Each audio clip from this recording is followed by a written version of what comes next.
我们在 B 站调研对华为 M6 感兴趣的小伙伴有多少？点赞第一是很有兴趣，如果把 M6 送出去就更有兴趣了。OK， 关注小白测评 B 站频道，查看动态抽奖，正在抽送一台 10.8 寸华为 M6 平板。Hello， 大家好，欢迎收看本期小白测评，我是王炯。今天这期视频呢，也是应大家的要求，为大家带来一期华为 M6 平板的这么一期视频因为之前呢，说实话，安卓平板已经很久没有体验了，或者说平板这一类都不经常测评，上一次还是这个 iPad Pro， 但是这次的这个华为 M6 呢，确实又掀起来安卓平板的一点小热潮，变成了一个小小的网红产品。这个说它是最香安卓平板，它的体验到底怎么样？是不是真的有那么香？不客观真体验，小白测评马上开始。谁说买二手机没有保障？来小白有品，3天物流退货，180天保修，有手机有电脑，还有各类品质二手3C 数码兼货。小程序搜索小白有品或扫码即可上车。有旧手机也可以交给我们，高价回收。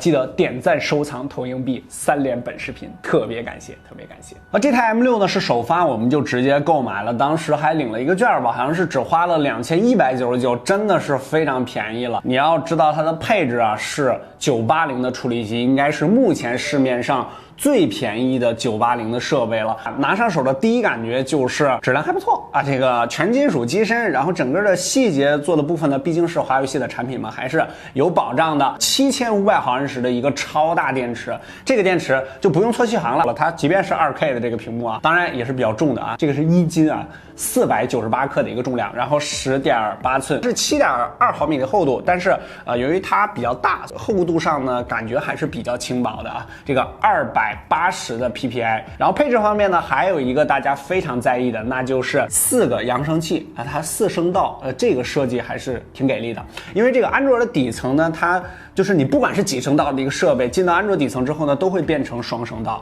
但是华为呢，通过它自己的这个软件技术呢，它可以解析成4声道它是这个哈曼卡顿的这个调音，后面我们给大家体验一下。OK， 这个就是 M6 平板的一些硬件方面的东西我们手里这台呢是4+64的入门版本，后边有一个硕大的这个摄像头，1300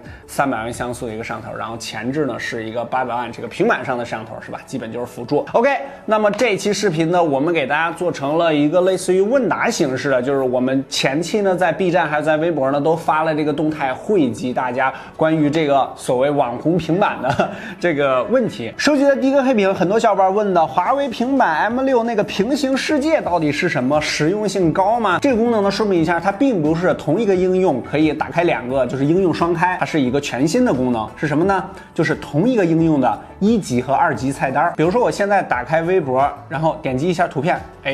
它这个图片是显示在了右边，或者说我直接打开一个微博，它这条微博就显示在右边就是同一个应用的2级菜单给你显示在同一个屏幕上了。而且这个功能呢，只能在横屏下使用，如果我要是竖屏的话就不行了。实用性上嘛，我觉得还是某些场景下挺实用的。比如说刷微博的时候，我可以打开这个热门的信息流，然后再看着这个单条微博，2个手就可以同时操作。但是呢，在正常的操作逻辑下呢，就我之所以点开这个微博，那么我的注意力基本上都在我的下一级菜单的内容里边。就比如说我要看这个微博，那我就是在看这条微博的内容，然后它只不过是给你省了一个返回的这一步。还有就是在刷淘宝的时候我可以2边同时浏览着不同的信息。再举一些实用的场景，比如说你可以同时聊着微信，然后这边呢再同时看着微信公众号的内容，或者说同时在刷着朋友圈这个就是比较实用的。刚才咱们说的是它的某些场景下的这个优点，但其实这个功能有宣传的说的那么实用或者那么方便吗？其实我觉得也并没有，或者说还好吧。就是它目前支持的软件是比较少的，这是它的一个缺点之一，就只有22款软件，而且我们把这22款试了，还有些是不支持的，就比如说抖音的横屏或者说别的一些功能的横屏它有些功能呢是不能实现的。OK， 下一个问题，官方宣传的2K 显示屏幕效果到底怎么样呢？这个屏幕呢，在同级别的都是这个秒杀级别的，在硬件参数上，但是实际的体验上呢，其实我们真觉得应该是华为还没有发挥好这块屏幕的这个优势啊。它的这个默认壁纸，这个壁纸丑不丑咱们就不说了，但是它的精细度上真的是减低这个平板的质感。我直接拍一个特写，然后大家可以看一下就行了。这个确实是比较低的。我建议你买到平板之后换一些自己喜欢的这个壁纸。相对来说呢，跟它对比比较多的这个 iPad mini 5啊，它是一个7.9寸的屏幕，它的 PPI 呢就达到了326。提到比较多的就是iPad 2018，但是这个我觉得它不是全贴合的屏幕，这一点上就质感差了一些。还有就是它是 A10 的处理器，这个对比性上呢并不是特别的高。在屏幕显示方面，确实 iPad mini 5呢要更胜一筹，因为它比较小，而且屏幕的素质方面呢看起来要更好一些。当然，你视频网站如果开会员用 4K 的话，在 2K 的分辨率屏幕上显示是要精细度更高一些的。第三个，在同价位段之中，华为的这个4声道的扬声器是不是吊打同价位的其他平板？它的这个喇叭的设计呢，和这个 iPad Pro 这个4个扬声器呢，其实正好相反。iPad Pro 这个是设置在了2个短边上面，华为的呢是设置在了2个长边上面，就是这样的上下。这样做的好处就是你在横屏，咱们在握持看视频的时候，你的手并不会遮挡这个扬声器，这扬声器呢正好在上下啊，这个是比较方便的。那么咱们实际来对比一下。手停在我发端的指尖，如何瞬间冻结时间，记住望着我坚定的双眼，也许已经没有明天。缘分让我们相遇，何止意外，命运却要我们为难中相爱，也许未来遥远在光年之外。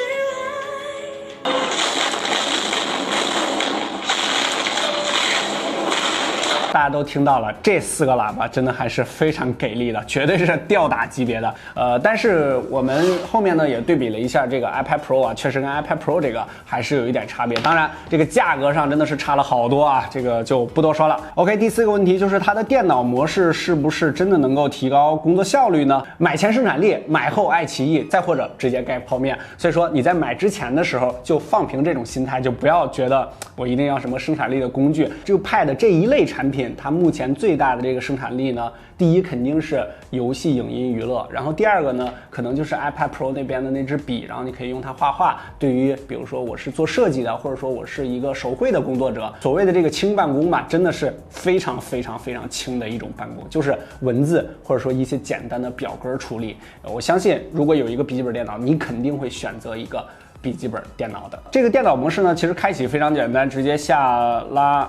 通知栏，然后直接点击开启就可以了。我们现在呢是直接连接上鼠标了。其实它整个的界面呢是非常的接近于电脑的，就是真的像一个 Windows 电脑一样。然后打开它里面有很多应用，你可以用鼠标的滚轮来滑动。它的兼容性上这点做的还是比较不错的，但是它很多功能呢其实是并没有适配到电脑模式的。基本上你在横屏下呢，就是打开了一个手机的这么一个界面。在这个整个的生态方面呢，其实它是建了一个框架，但是这个框架里边的这个内容呢还是比较少的，基本上都是它自己的一些功能，比如说文件啊，或者说浏览器之类的。但是它有一个非常实用的功能，那就是同屏下你可以几乎无限的应用多开，你可以开很多个栏，然后在同一个界面下观看和使用，退出就可以了。这个就是它的电脑模式。很多小伙伴想的就是，比如说它有一个官方配的一个键盘，再或者说加上一个笔之后，能不能形成一些移动办公呢？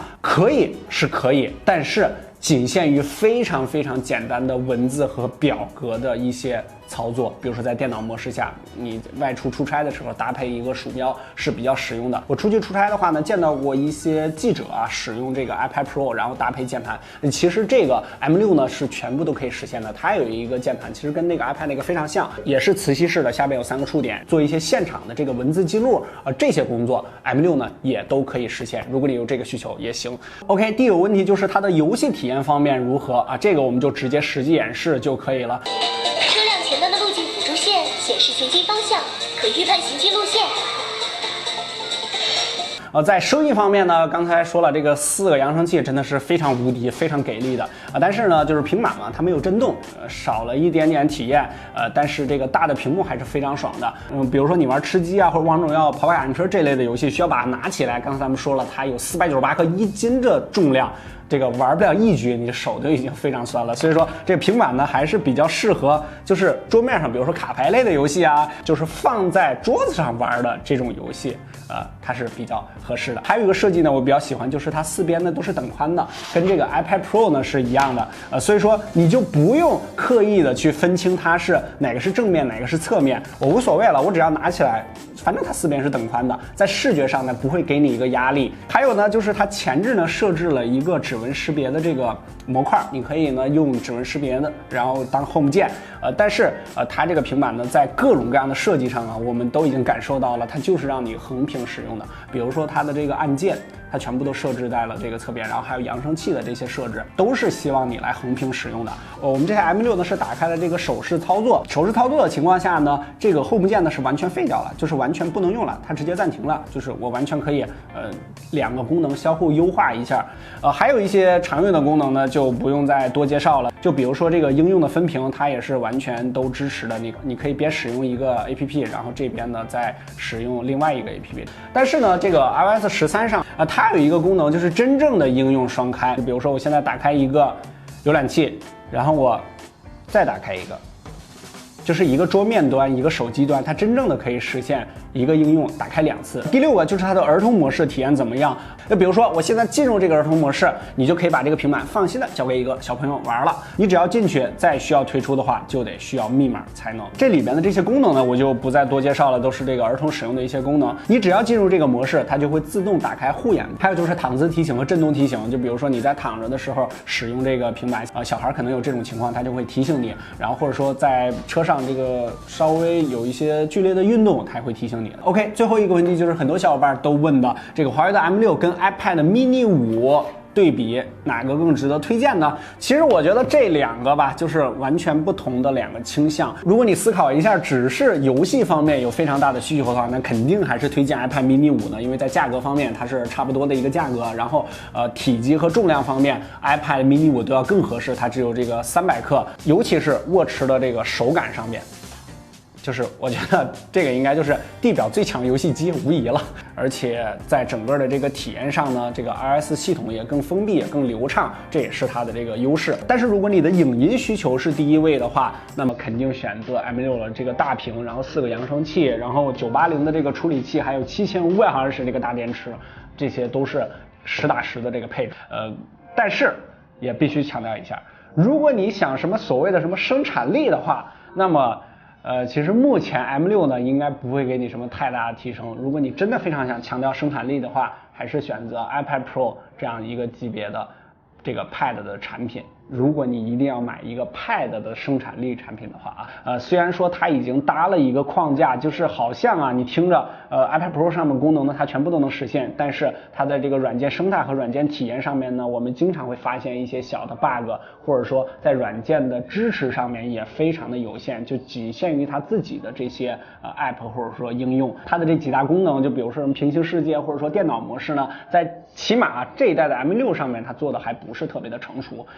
还有一些小的问题，便是我已经切换到了横屏状态下，它打开的依然都是竖屏的这个手机的这个界面，这个都是华为的平板或者说安卓平板目前在生态方面的一些弊端。而 iPad 这边呢要更加成熟，比如说我打开什么优酷啊，或者说打开一些别的呀 Web 端的一些界面，这个感觉就非常好，让我感觉在使用一台这个电脑一样。简单总结一下这台平板呢，虽然说我们前面指出了很多问题，就比如说软件方面还有就是它的一些实用性方面呢，并没有想象那么高，但是它的硬件配置上，这个平板真的还是非常超值了吧，就可以说我觉得。但是如果你想冲着它的什么所谓生产力去这台平板目前还不能给你一个很好的体验。在内容的选题上呢，其实我们的常规测评呢，基本上就是大家比较关注的一些手机，还有一些我们特别策划的一些专门的节目。其余的产品呢，如果你要想了解呢，大家直接在下方留言，我们看呼声比较高的，我们会专门抽出来为大家做一期视频。记得点赞、收藏、投硬币，3连本视频，特别感谢，特别感谢。